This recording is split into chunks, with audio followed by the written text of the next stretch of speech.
Olá, bom dia a todos e todas que nos assistem nesta manhã de domingo. Eu sou o pastor Irênio Silveira Chaves e este é o programa de estudo bíblico à distância da Igreja Batista da Orla Oceânica. É com muito prazer que a gente está aqui nesse horário, nessa manhã, mais um domingo, para compartilharmos o aprendizado da palavra de Deus. E isso para mim é um motivo de muito orgulho, contar com a sua companhia, poder realizar esse trabalho. E esse é o meu ministério, essa é a minha especialização durante a minha vida toda. E espero que você aproveite bem esse tempo para aprender mais um pouco, para crescer espiritualmente, para aperfeiçoar a sua vida no ministério da Igreja de Jesus. Nós estamos numa série de estudos sobre a igreja. O tema é eclesiologia segundo as Escrituras. O que nós queremos é fazer um estudo bíblico teológico sobre o que a Bíblia diz sobre esse tema doutrinário tão importante. Essa é uma disciplina que nós estamos estudando que não está incluída naqueles estudos exegéticos que a gente sempre faz. Ele é um dos estudos temáticos que a gente desenvolve e a gente faz isso sempre no período de férias. Como estamos no mês de julho e geralmente são férias escolares nesse período, nós estamos estudando esse tema durante um período curto de tempo. Só que vai extrapolar um pouquinho, são 6 aulas, então nós vamos além, vamos entrar no mês de agosto um pouquinho para que a gente possa concluir esse assunto que é bastante extenso. Nós já estamos na nossa segunda aula e você já tem um material disponível para acompanhar esse estudo, como a gente sempre faz em todos os cursos do nosso programa de estudo bíblico à distância. Dá uma olhadinha aqui na descrição do vídeo, você vai encontrar o endereço dos nossos blogs. E ali você vai ver, em qualquer um dos nossos blogs, a página de estudos bíblicos. E na página de estudos bíblicos tem a apostila da nossa disciplina Eclesiologia segundo as Escrituras. Preste atenção ali só no detalhe. Como é um estudo que está em andamento, nós continuamos fazendo as atualizações das lições. Então, se você já baixou na aula passada, baixa de novo para você acompanhar essa aula que tem informações novas ali, tem uma atualização da nossa lição, tá bom? Eu espero que você faça isso até o final da disciplina, porque nós vamos atualizar até a última aula. Então, como são 6 aulas, temos essa e mais 4 pela frente. Então, tenha um pouquinho de paciência, acompanhe a gente e você vai conseguir ter um bom material para o seu estudo bíblico e para guardar aí na sua biblioteca digital. É bom que o computador vai sempre atualizando para você cada vez que você baixa uma apostila, uma versão nova da apostila. Outra coisa importante, gente, é que esse trabalho é um trabalho voluntário. Ele é totalmente gratuito. Não cobramos nenhuma taxa, não pedimos Pix, não pedimos oferta. É totalmente gratuito. A única coisa que eu peço para você é que nos ajude se inscrevendo no canal, curtindo essa transmissão e compartilhando em suas redes sociais. É isso que eu peço a você. É a única maneira que a gente tem de contar com uma ampliação das nossas assistências. Então, eu conto com a sua cooperação, conto com o seu apoio e também as suas orações, porque esse material está servindo ao reino de Deus. Tá bom, gente? Então, nós vamos passar agora à apresentação da nossa aula de hoje. Está aqui a apresentação Eclesiologia segundo as Escrituras. Nós já estamos, então, na segunda aula, que é uma aula que vai falar sobre um tema muito próximo da eclesiologia, da igreja, esse tema é da eclesiologia. É sobre o reino de Deus, a relação entre reino de Deus e igreja. É muito importante que você acompanhe esse raciocínio para que você possa entender qual é o lugar da igreja, de que a gente fala quando a gente fala de reino de Deus e quando a gente fala de igreja. A nossa aula de hoje vai ser muito produtiva, muito rica e ela será realmente baseada nas Escrituras, tá bom? Então, se você quiser acompanhar na sua Bíblia, fique à vontade. Para nossa meditação inicial e a gente refletir um pouco, Jesus um dia disse: porque o reino de Deus está entre vocês. Há muitas pessoas que têm uma certa aversão à igreja. Ok, sem problema nenhum. É um direito de cada um preferir a igreja que for melhor para a sua vida ou não escolher igreja nenhuma, porque é um direito de cada um fazer as suas escolhas. Porém, é um detalhe interessante: do reino de Deus ninguém escapa.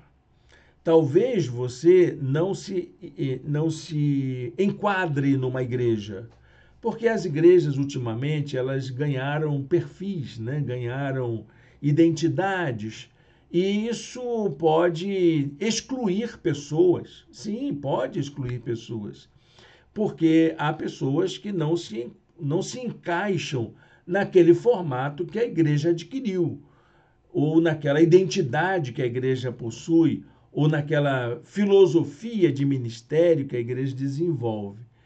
Isso é perfeitamente compreensível, viu, meu irmão, minha irmã? Há muitas pessoas que estão fora da igreja porque não se encaixaram em nenhuma delas.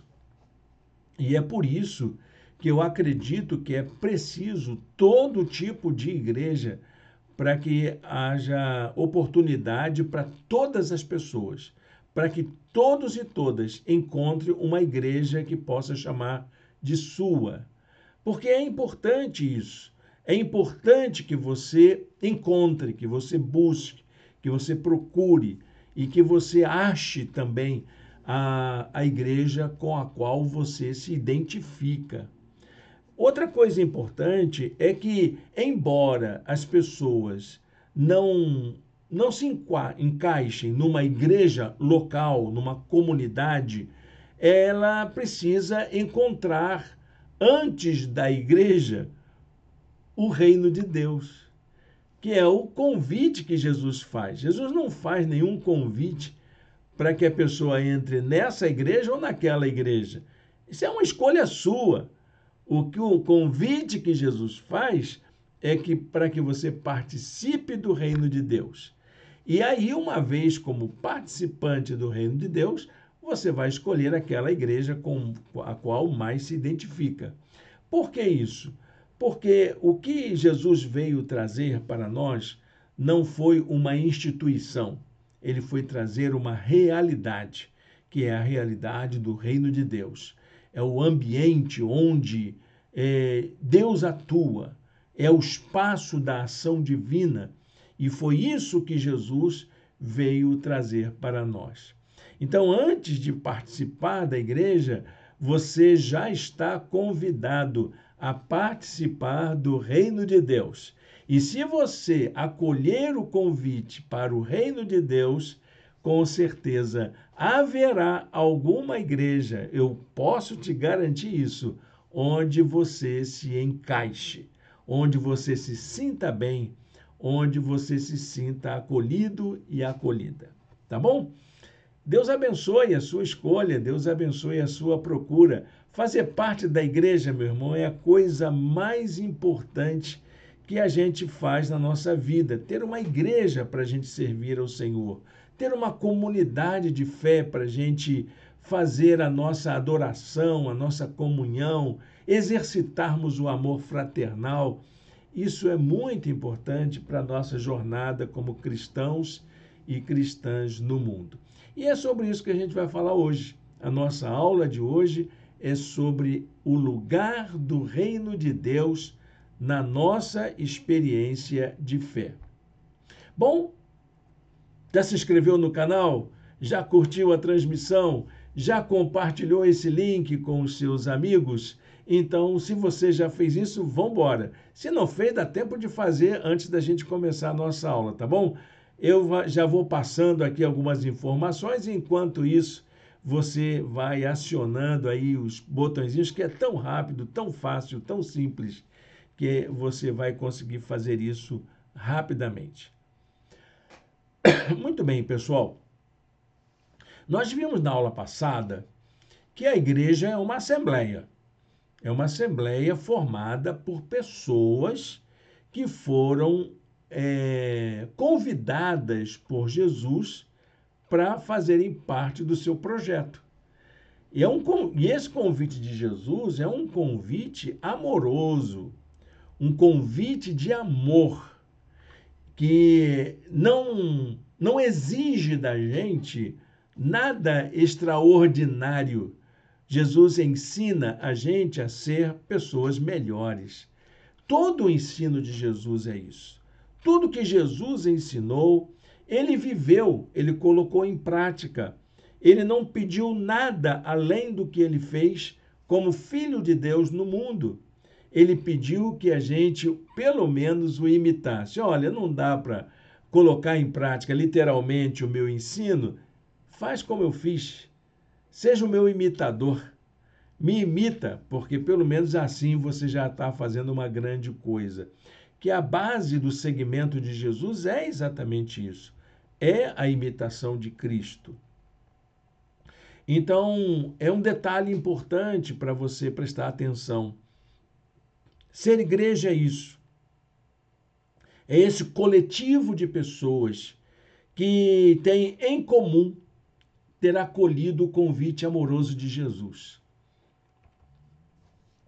O que Jesus queria fazer, na verdade, não era trazer uma igreja.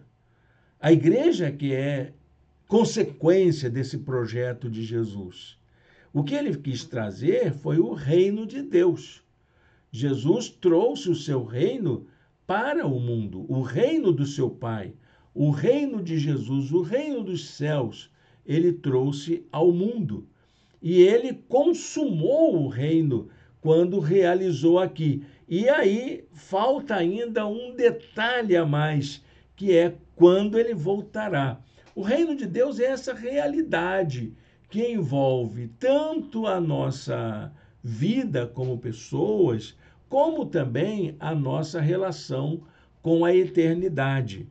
O Jesus diz que o reino de Deus ele é parte daquilo que Deus está fazendo no mundo. Onde está o reino de Deus?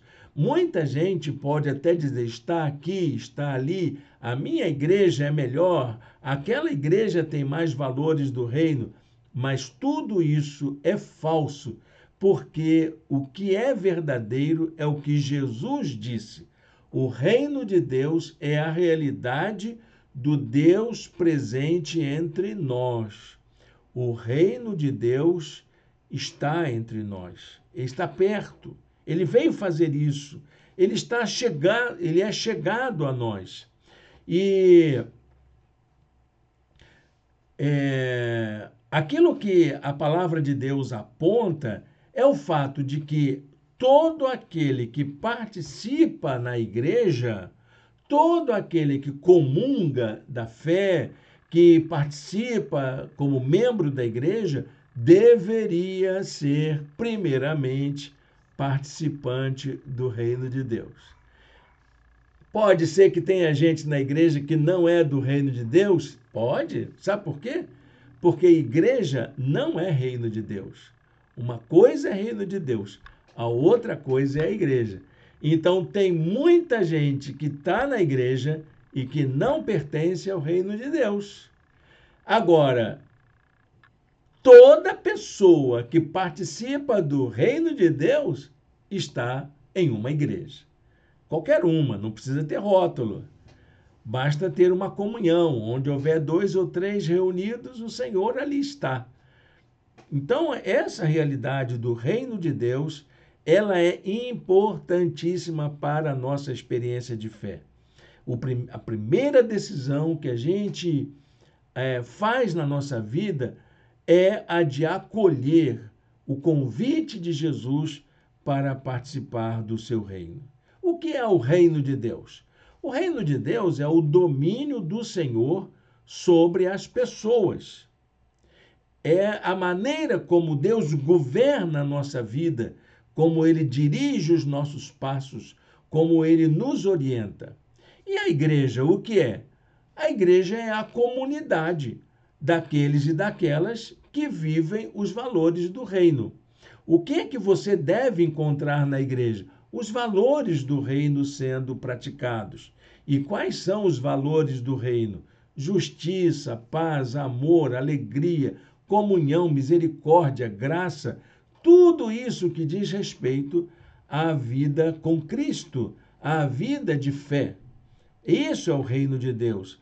A igreja, ela foi criada à luz do reino de Deus. É isso que fez surgir a igreja. Porque já que o reino de Deus não é visível a olhos vistos, assim, não tem uma plaquinha na porta, não tem uma institucionalidade, foi preciso que então houvesse uma assembleia, um agrupamento das pessoas que aceitaram o convite amoroso de Jesus para viver no reino de Deus.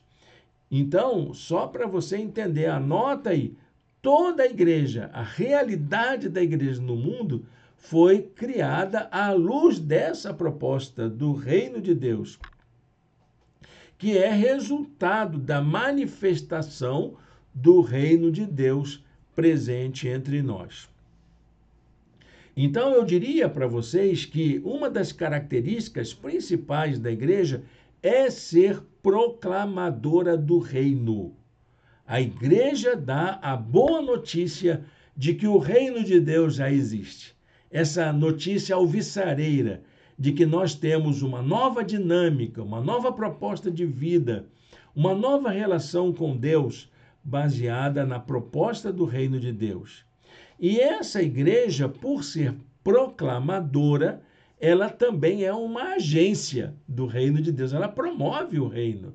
Ela cria as condições para que as pessoas tomem parte do reino. Ela tem essa função importantíssima de ser a agência do reino de Deus.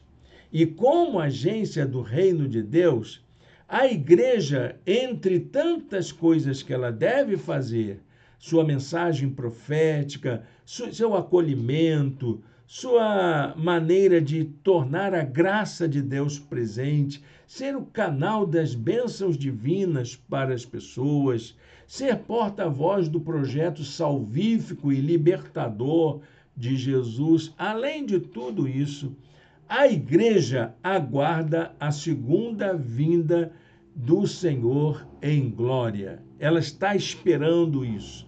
É a marca predominante da comunidade de fé, que é essa expectativa, essa esperança de que Jesus voltará a fim de receber finalmente a herança prometida a todos aqueles que são salvos por Jesus. Então, a igreja é tanto um conjunto universal que reúne todas as pessoas no mundo inteiro, em todo o tempo, e os católicos chamam isso do corpo místico de Cristo, esse misterioso ajuntamento de cristãos no mundo inteiro, e onde você está, você se identifica com ele. E até mesmo aqueles que já faleceram, a gente se identifica em fé, com a fé daqueles que já se foram. Esse é o corpo místico de Cristo. E também tem um outro aspecto. Como comunidade local, nós nos sentimos inseridos nesse reino, porque estamos juntos daqueles mais próximos que servem ao Senhor. Uma experiência bastante gratificante é quando a gente visita uma outra cultura, num outro país, numa outra língua, e ali a gente encontra as pessoas, lendo a Bíblia, falando de coisas que a gente acredita e às vezes até cantando hinos que falam ao coração da gente.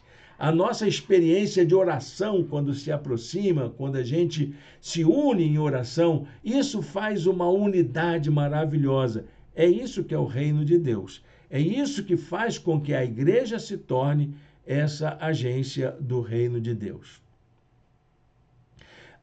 O Novo Testamento, quando fala da igreja, ele usa alguns termos importantes que lembram essa condição que a presença do reino de Deus nos promove. Então, vamos ver alguns desses termos que nós encontramos. Eu não vou ler os versículos, mas vou colocar o enderecinho aqui para que você possa examinar depois na sua Bíblia. O primeiro termo é povo de Deus. O segundo termo é corpo de Cristo. O terceiro termo é templo do Espírito. O quarto termo, coluna e sustentação da verdade. O quinto termo, família espiritual.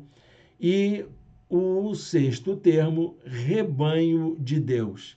Esses termos são muito importantes para a gente poder entender. Efésios também fala da ideia da esposa ou da noiva de Cristo. O reino de Deus, então, é uma realidade presente no mundo. Vamos falar um pouquinho sobre essa questão da realidade do reino, como que o reino se manifesta, já que eu sei que a igreja não é reino, a igreja é uma agência do reino. Então, o reino de Deus, e às vezes na Bíblia você encontra também a palavra reino dos céus, que é a mesma coisa, não há alteração nenhuma, foi um dos temas principais da pregação de Jesus. E foi central, porque ele começou dizendo: o reino de Deus é chegado. João Batista já anunciava: o reino de Deus está próximo. E essa expressão do reino é chegado, do reino que se faz presente, é forte no discurso de Jesus. A mensagem do reino de Deus, ela foi marcada por uma compreensão de que a realidade que nós vivemos tem duas esferas. Uma esfera presente e uma esfera vindoura, futura. Então, o reino de Deus está ligado tanto à realidade presente quanto à realidade futura. Existe algo que já está realizado e existe algo que ainda está por realizar. É como aquela expressão teológica que eu já falei em outras aulas, do já e o ainda não, que é essa marca do reino de Deus. O já e o ainda não. O já, a realidade presente, realizada, consumada, já está entre nós. E o ainda não é a realidade prometida, a da esperança, aquela que a gente ainda aguarda. É uma coisa ou outra? Não.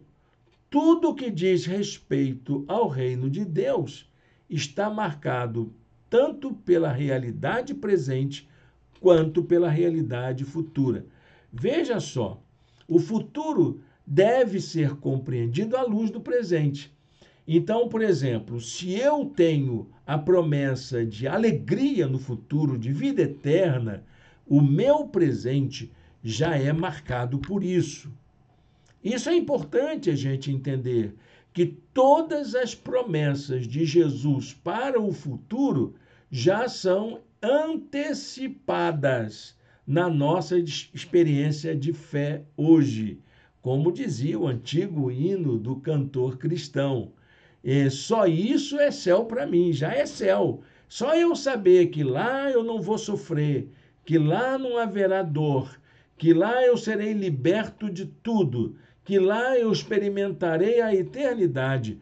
Já isso para mim é bênção, é vitória. Eu já me sinto alcançado por essa graça maravilhosa. O futuro já se faz presente no meu coração, na minha fé, na minha esperança.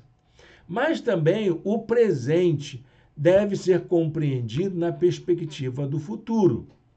Então, por exemplo, meu irmão, você que está enfrentando lutas, perseguições, está passando por dificuldades, você que tem tentações para superar, pode ter certeza, todas as promessas do Senhor que vão te livrar é para preparar você para o futuro. Tenha esperança, isso também passa. Você também terá vitória. Então, o seu presente deve ser analisado através das promessas futuras. Tudo que você fizer hoje já tem um peso na eternidade. Todas as suas decisões, todas as nossas decisões hoje repercutem na eternidade. As nossas orações feitas hoje são guardadas para a eternidade. E isso é importante a gente entender. Então, eu diria para você que o reino de Deus é essa esfera do domínio de Deus desde aqui, desde agora, até a eternidade. Não há interrupção de tempo. Deus não diz assim, eu só vou te abençoar lá no futuro. E aí você fica sofrendo aqui. Não, Senhor. A bênção que ele tem para o futuro, você já experimenta os efeitos dela aqui agora no seu coração, na sua fé, na sua vida.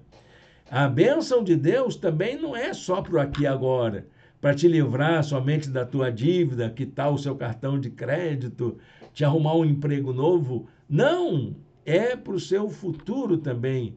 A bênção que ele vai te dar vai trazer efeitos para toda a eternidade. Ok?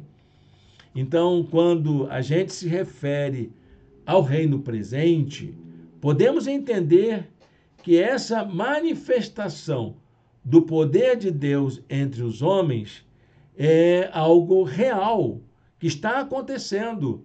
E todos nós precisamos abrir o coração para isso, nos rendermos a essa ação divina que já se faz presente entre nós. O Espírito de Deus já está atuando em nosso meio. Então, é isso que a igreja faz. A proclamação da mensagem do reino de Deus, da presença divina no mundo. E essa atualização da manifestação do reino de Deus, ele então estabelece, Jesus vem e mostra que dentre todas as experiências que nós temos, a esperança é a principal delas. Esperança de quê? De que tudo aquilo que nós estamos aguardando vai se realizar no futuro. O futuro que Deus promete é real. Ele já está cuidando de cada um de nós. Toda a nossa dor vai cessar um dia. Todo o nosso sofrimento vai acabar. Todas as nossas doenças serão finalmente cessadas. Mas eu posso experimentar livramentos aqui? Claro que eu posso. É isso que o Senhor promete, com efeitos lá no futuro, lá na eternidade. Com a proclamação da presença e atualidade da manifestação do reino de Deus, Jesus Cristo estabelece uma esperança quanto à intervenção futura de Deus. Deus não nos abandona jamais. Ainda que eu ache que eu esteja esquecido, ainda que eu ache que Deus não está se importando comigo, mas Ele já está trabalhando no nosso futuro. O reino de Deus é sempre apresentado na Bíblia com algumas características. Ele é um tesouro que o Senhor nos deu, como algo que a gente encontra de grande valor e que a gente faz o esforço para comprar. Veja essa parábola de Mateus 13, 44 a 46.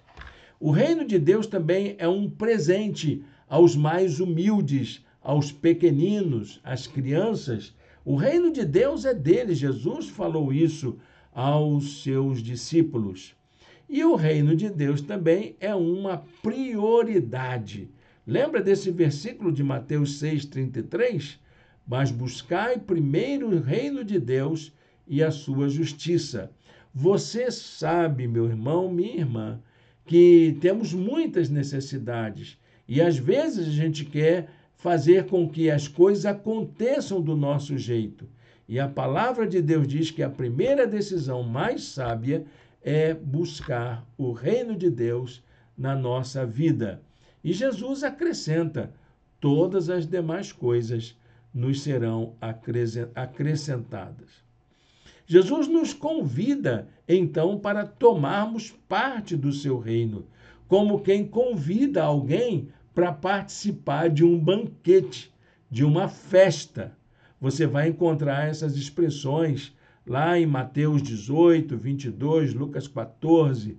O convite é muito claro para que a gente venha receber o senhorio de Cristo sobre nossas vidas através da expressão que ele manifestou: vinde a mim, todos os que estáis cansados e sobrecarregados, e eu vos aliviarei. Esse convite não é para você ser da igreja. Esse convite é para você participar dessa esfera de domínio de Deus, ser acolhido pelo Senhor em seu reino. A igreja é consequência. Qual é o aspecto principal do reino de Deus? Eu vou colocar aqui como sendo um mistério. O mistério do reino de Deus. Por que mistério? Porque é aquela coisa que você não tem todas as respostas. É apenas uma iniciação para você dar a caminhada. E o mistério é isso, é que você aceita essa palavra na esperança de que ela será concretizada no futuro. Então, a entrada no reino de Deus, ela tem uma característica. Como é que você participa do reino de Deus? Fazendo duas coisas importantes. Jesus disse isso. Primeiro, você precisa se arrepender. Arrepender de quê? Muita gente fala dos erros passados. Claro, você precisa se arrepender, com certeza. Mas a coisa principal é aquilo que levou você a ser um pecador. São os seus equívocos, sua maneira equivocada de fazer escolhas, de pensar a vida, de orientar as suas atitudes. Você precisa se arrepender de ser uma pessoa que viveu distante de Deus até agora. E, em segundo lugar, você precisa ter uma experiência de fé.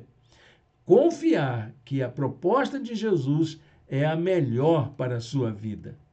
Então, o reino de Deus é nos dado como um presente, como uma dádiva. Para quem? Para toda a humanidade. Só que quem vai ter acesso é quem atender essa demanda, essa proposta de você se arrepender e ter uma experiência de fé. A vida no reino de Deus, então, passa a ser marcada por uma nova maneira de viver. Eu chamo isso de uma nova ética. Novos valores, novos princípios, novas motivações, novos propósitos. E é nessa condição que a gente aprende a ser sal da terra e luz do mundo. Eu serei um instrumento para Deus, para que Ele abençoe outras pessoas. Marcos capítulo 4, versos de 11 e 12, Jesus fala sobre esses mistérios do reino. Quais são esses mistérios do reino? É aqueles que ele transmitiu aos seus discípulos através de parábolas. Jesus falou diversas parábolas do reino de Deus. Eu queria apresentar para você quais são essas parábolas.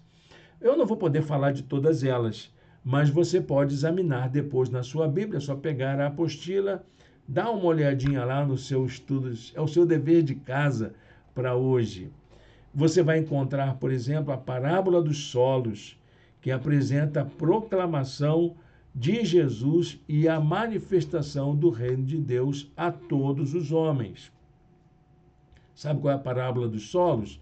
O semeador saiu a semear. Uma parte das sementes caiu à beira do caminho. outra entre os pedregais, outra entre os espinhos e outra em solo fértil. E aí, então, a história você já conhece. Tem também a parábola do joio, plantado no meio do trigo, como uma advertência para o juízo do Senhor, que há de se manifestar ao final. Eu acho interessante é que na parábola do joio, Jesus diz para o agricultor não tirar o joio. Não é tarefa do agricultor tirar o joio. Há muito crente achando que joio é o errado da igreja e tem que tirar à força. Não, senhor. Jesus disse que o joio tem que crescer junto com o trigo. E é importante que isso aconteça. Quem vai separar o joio do trigo é o Senhor. E ele vai fazer a separação. A promessa é de que a pá já está na eira para poder fazer a separação. Outra parábola, a parábola do grão de mostarda. Ela ilustra a maneira como o reino de Deus, que já se encontra presente e se expande. É uma pequena semente, minúscula, mas dá uma planta frondosa com folhas enormes, onde há ali alimento para todas as pessoas. Outra parábola é a parábola do fermento, que também fala da expansão do reino de Deus. A cozinheira, ou o cozinheiro, quando faz um bolo, ele não coloca uma quantidade enorme de fermento, ele coloca apenas uma colher, e aquilo é suficiente para levedar toda a massa. E por causa daquele fermento, o bolo cresce, o pão cresce e fica bastante nutritivo para todas as pessoas. Há ainda as parábolas do tesouro escondido, da pérola de grande valor, da rede que é lançada ao mar. São parábolas importantes para depois você dar uma olhada.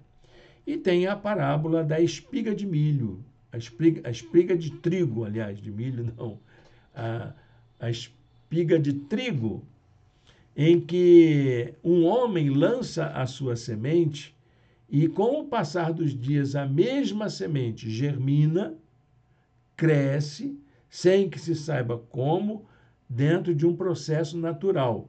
Primeiro a planta, depois a espiga e depois o grão, que é tirado para transformar em farinha. Essa é a realidade do reino, que tem esse crescimento natural. A terra por si mesma frutifica. O reino de Deus, meu amigo, frutifica por si mesmo. Você não precisa fazer nada por força ou por violência. Você só precisa viver a fé ao lado de Jesus. Primeiro nasce a planta, depois a espiga, por último o grão cheio na espiga, diz Jesus. O tempo da semeadura, o tempo da colheita, elas são sempre obras de Deus e se realizam conforme o seu propósito. Você plantou, vai colher. Se não plantou, não colheu. E é assim que a palavra de Deus promete. A igreja, ela, então, por essa participação no reino de Deus, ela se identifica como povo de Deus. A Bíblia mostra que a igreja é o povo de Deus hoje. É assim que o Novo Testamento apresenta para a gente. Desde muito tempo, desde o Antigo Testamento, Deus intencionou ter um povo seu, fazer uma nova humanidade, desde a queda, desde a desilusão lá com Noé, tudo aquilo que aconteceu depois da criação, fez com que Deus traçasse um plano. É claro que esse plano é eterno, ele sempre esteve pensado assim. Foi preciso que o homem encontrasse os seus erros, se assumisse como independente, como livre e fizesse suas próprias escolhas. E aí, então, Deus estabelece um plano para resgatar esse homem da sua perdição. E o que vai fazer com esse redimido, com essa pessoa resgatada da perdição?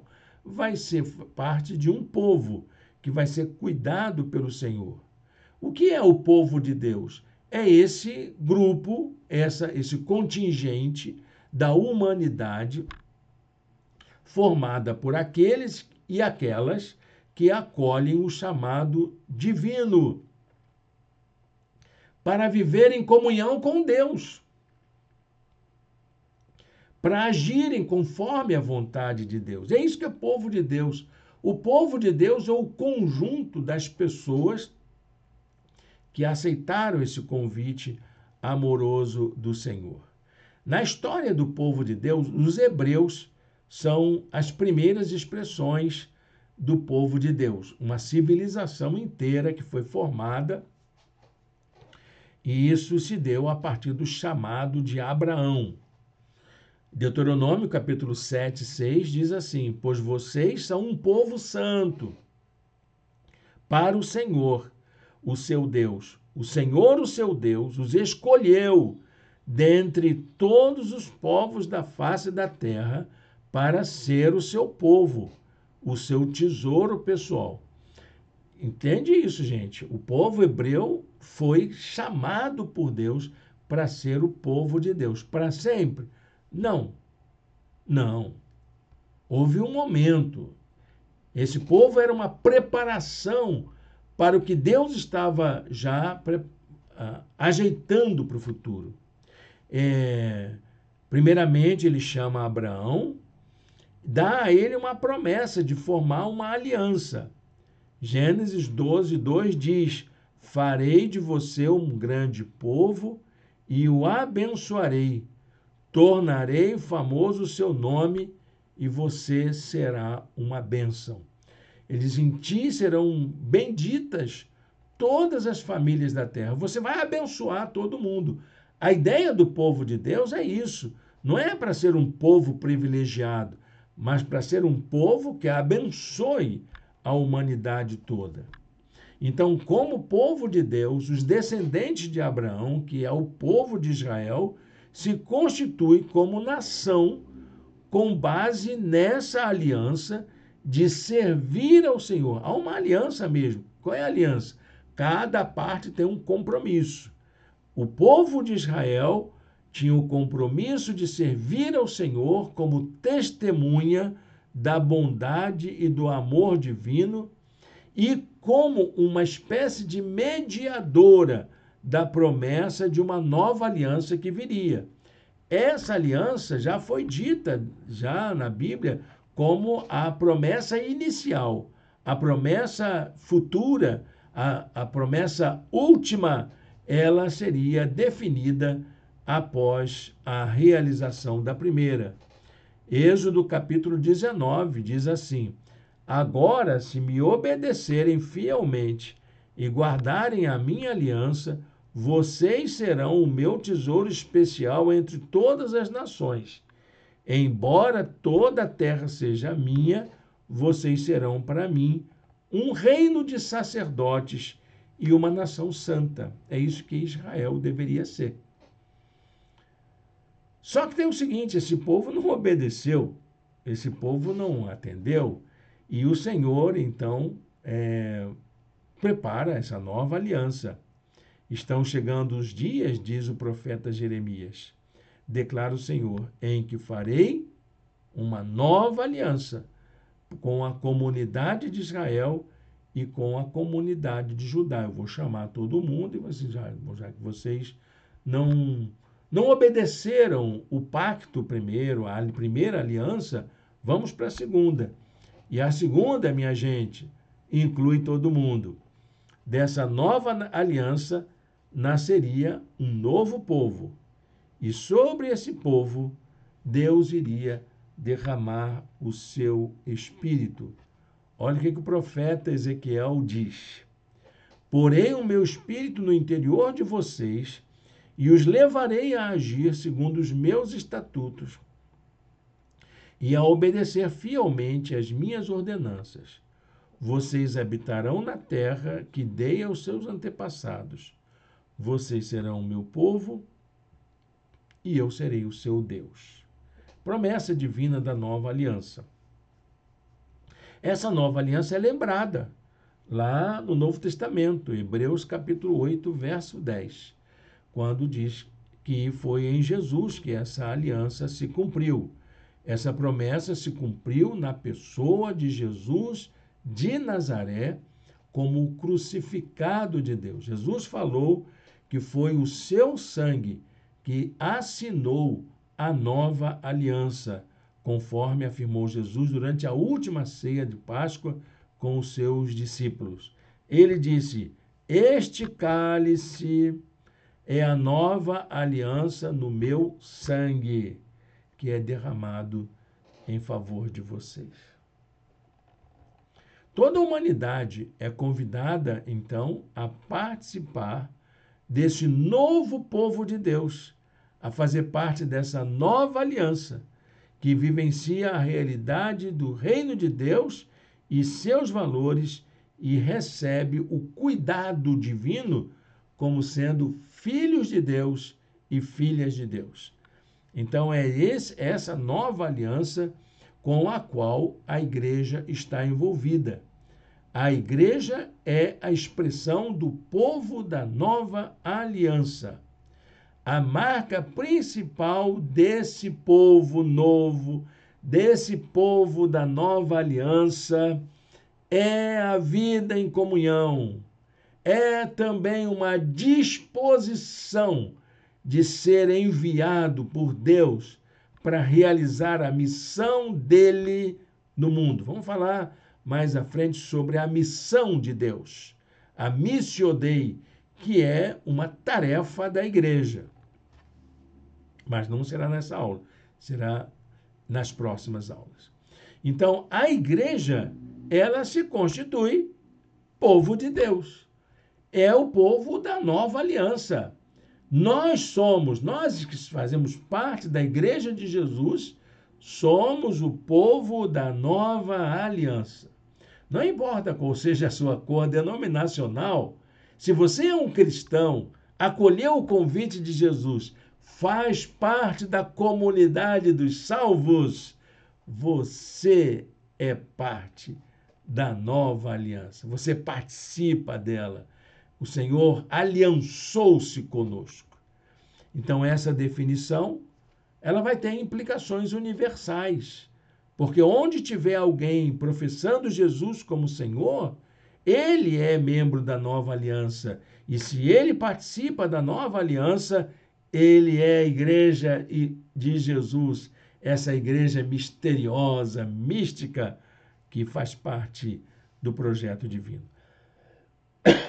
Então, essa igreja é formada por pessoas de todos os povos, nações e línguas, indistintamente. Mas também ela é a comunidade local dos salvos.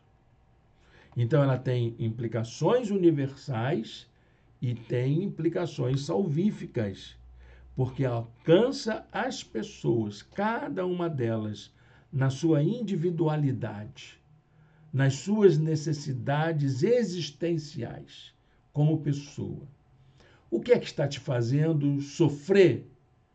Olha, meu irmão, minha irmã, o Senhor quer te libertar, Ele quer alcançar pessoas para poder fazer parte dessa nova aliança. Jesus falou: eles ouvirão a minha voz e haverá um só rebanho e um só pastor. É essa igreja que faz parte, essa igreja misteriosa, que é tanto universal quanto é local, onde as pessoas comungam, trocam experiências. Esse povo de Deus tem um nome, chama-se cristão. O cristão é o povo de Deus. De fato, não é o que você está pensando. O povo de Deus chama-se cristão. Bom, os primeiros cristãos não foram chamados assim, tá bom, meu irmão? Os primeiros participantes da igreja não eram chamados de cristãos. mas eram chamados de irmãos, de irmãs, de discípulos e de discípulas. Alguns chamavam de crentes também, né? Está lá na Bíblia, pelo menos isso, né? Os apóstolos, eles se dirigiam aos primeiros seguidores, também chamando a eles de santos, de fiéis, de crentes. Nas cartas se encontra essas expressões muitas vezes. João chamava, inclusive, de filhinhos. Então, esses nomes designavam os irmãos e irmãs que faziam parte da Igreja de Jesus. A primeira vez em que as pessoas foram chamadas de cristãos foi numa ocasião na região da Antioquia. Está lá em Atos capítulo 11. Deixa eu ver se o versículo está aqui. Isso, está aqui. Em Antioquia, os discípulos foram chamados cristãos pela primeira vez. Uma outra característica interessante é que a igreja nascente, ela não tinha um nome, não tinha um estatuto, um documento, um CNPJ, ela não tinha nada disso. Até porque não era a realidade da época social, né? Mas ela era entendida como um movimento de pessoas. Ela era conhecida, essas pessoas eram conhecidas pelos os do caminho. Era assim que eles se diziam. Eu sou do caminho. Era a igreja do caminho. Está lá no livro de Atos. Os judeus acusavam esse movimento do caminho de serem a seita dos nazarenos. Nazareno era uma expressão pejorativa. Não vinha coisa boa de Nazaré. Então era aquela seita que não prestava, que não servia para nada. O cristianismo já foi chamado de seita do cristianismo, depois que se consolidou como um sistema religioso, posteriormente. Institucionalizou, né? Só para entender isso, no final da apostila você vai encontrar dois anexos. Já falei na aula passada, vou repetir agora. O primeiro anexo registra como livro de Atos. Mostra essa institucionalização da igreja primitiva, a história da igreja primitiva, da formação da igreja. E o segundo anexo é uma espécie de um esquema, uma esquematização histórica do desenvolvimento da igreja, da história da igreja, desde o começo até os dias atuais. O que significa ser cristão? Você sabe o que é? Cristão quer dizer exatamente os que fazem parte do partido de Cristo. É o membro de um partido, como um partido político mesmo. Então, os cristãos eram entendidos como um partidarismo, um segmento. E esse segmento ganhou o nome de cristão, como pessoas que fazem parte de uma comunidade que segue um Messias, um enviado de Deus. Que isso quer dizer Cristo. Cristo quer dizer Messias. Messias quer dizer enviado. Ok, gente? Então, essas pessoas que fazem parte da igreja são parte da comunidade daqueles e daquelas que seguem os ensinos do Messias e praticam os seus princípios. De tal forma, gente, que ser chamado de um cristão era um privilégio e ainda é. Qual é o privilégio de se fazer parte da igreja? Não é salário, não é bênção, mas é o fato de você ser reconhecido como um seguidor de Jesus no mundo. Não importa o que aconteça. Então, ser reconhecido como cristão é o maior privilégio do participante da igreja.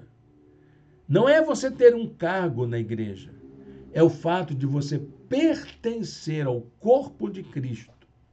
Expressa a honra de pertencer à comunidade daqueles e daquelas que acolheram o convite amoroso de Jesus para segui-lo e se esforçam para colocar em prática em suas vidas os valores do reino de Deus. Que aula, né? Essa aula é muito importante para nós e eu espero que você se sinta privilegiado por fazer parte da Igreja de Jesus. Ah, não faz parte? Vem, não tem problema nenhum. Vem participar conosco, será uma honra ter você seguindo Jesus conosco. Para a gente encerrar, vamos aplicar essa lição em nossa vida? Ser e pertencer à igreja cristã hoje ultrapassa a dimensão religiosa. Significa participar do grande projeto divino de alcançar pessoas de todo o mundo para tomarem parte do reino de Deus. Diante disso, os aspectos mais importantes da vida como cristãos e cristãs não são a liturgia, o culto, o templo, a hierarquia ou os sistemas religiosos, mas é o compromisso de servir ao próximo como promotor da paz, defensor da justiça e praticante do amor fraternal. Guarda com você esse versículo. Vocês também estão sendo utilizados como pedras vivas na edificação de uma casa espiritual para serem sacerdócio santo, oferecendo sacrifícios espirituais aceitáveis a Deus por meio de Jesus Cristo. 1 Pedro 2,5. Deus abençoe a leitura da sua santa palavra, essa reflexão tão importante para a nossa vida. Convido você a orar ao Senhor junto comigo. Vamos orar juntos? Feche os olhos, fale com Deus agora. Senhor, obrigado por esse grande privilégio de fazer parte do teu reino. E também, ó Deus, encontrar uma comunidade de fé que nos acolhe, onde nos identificamos. Obrigado pela nossa igreja. Obrigado, Senhor, pelo teu projeto na nossa vida. E nos abençoe, Senhor, fortalece a nossa fé, fortalece a nossa comunhão como povo, como teu povo, Senhor, e que a gente possa estar sempre prontos para fazer a tua vontade. Te oramos em nome de Jesus. Amém. Amém, meu irmão. Chegamos ao final da nossa aula de hoje. Eu quero deixar com você um convite especial. Logo mais à noite, a nossa reunião será online. Então, será pelo YouTube. Nesse nosso canal, você já tem a mensagem preparada para logo mais. Então, não deixe de nos assistir, ela vai ao ar às 18h30. Reúna a família e ouça a mensagem. Aproveite para celebrar juntos e juntas com seus familiares, cantarem, orarem juntos, permitirem que as pessoas abram seu coração e compartilhem suas experiências. E ouça a mensagem. Será importante para você, para o seu crescimento pessoal. Até logo mais. Deus o abençoe. Deus a abençoe. Um bom domingo na presença do Senhor.